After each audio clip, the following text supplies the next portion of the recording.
குரங்குகளும் குல்லா வியாபாரியும். கதை கேட்குறவங்க எல்லாம் தயவுசெய்து சப்ஸ்கிரைபை டச் பண்ணி ஆதரவு தாங்க. ஒரு ஊரில் ஒரு குல்லா வியாபாரி வாழ்ந்து வந்தார். காலையில் ஒரு கூடை நிறைய குல்லாக்கள், அதாவது தொப்பிகளை தலையில் எடுத்துக்கொண்டு விற்பதற்காக ஊர் ஊராக செல்வார். அப்படி ஒரு நாள் வழியில் நடந்து சென்று கொண்டிருக்கும்போது அவருக்கு மிகவும் களைப்பாக இருந்தது. அங்கே ஒரு அரச மரம் இருப்பதை கண்டார். சிறிது நேரம் ஓய்வெடுத்துவிட்டு செல்லலாம் என்று எண்ணி கூடையை இறக்கி வைத்துவிட்டு அதன் அருகில் படுத்தார்.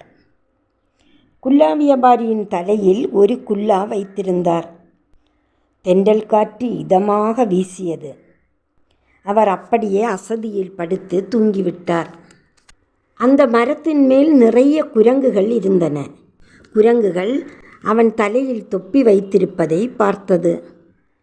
அதுபோல கூடையில் இருந்த எல்லா தொப்பிகளையும் எல்லா குரங்குகளும் எடுத்து தலையில் வைத்து கொண்டன.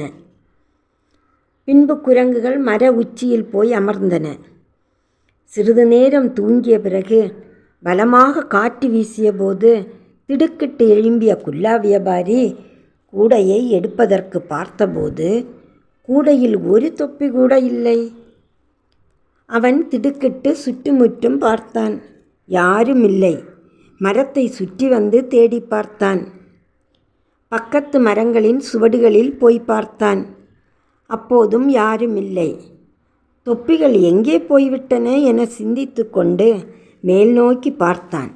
அங்கே அவன் கண்ட காட்சி அவனுக்கு சிரிப்பு வந்தது.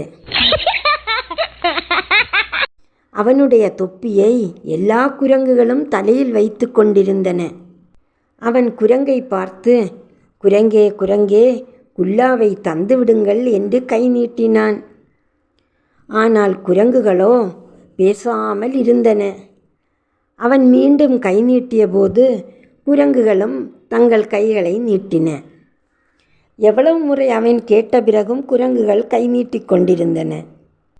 சிறிது நேரம் யோசித்த அவன் ஒரு கம்பை எடுத்து எறிந்தான்.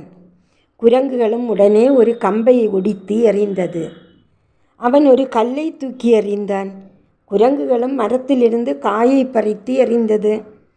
அவன் என்ன செய்தானோ அதையே குரங்குகளும் திரும்ப செய்தன.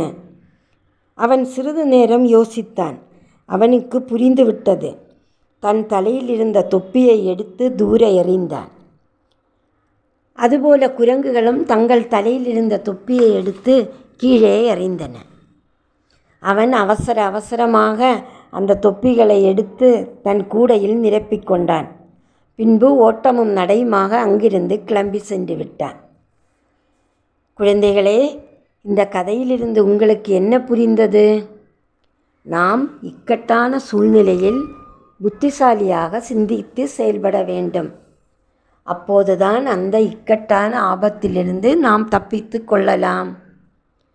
புரிந்ததா குழந்தைகளே? உங்களுடைய ஃப்ரெண்ட்ஸுக்கு இந்த கதையை ஷேர் பண்ணுங்கள். பிடிச்சிருந்துன்னா லைக் பண்ணுங்கள். சப்ஸ்கிரைப் பண்ணாதவங்கெல்லாம் பண்ணி வச்சுருங்க குழந்தைகளே. நன்றி. தொடரும்.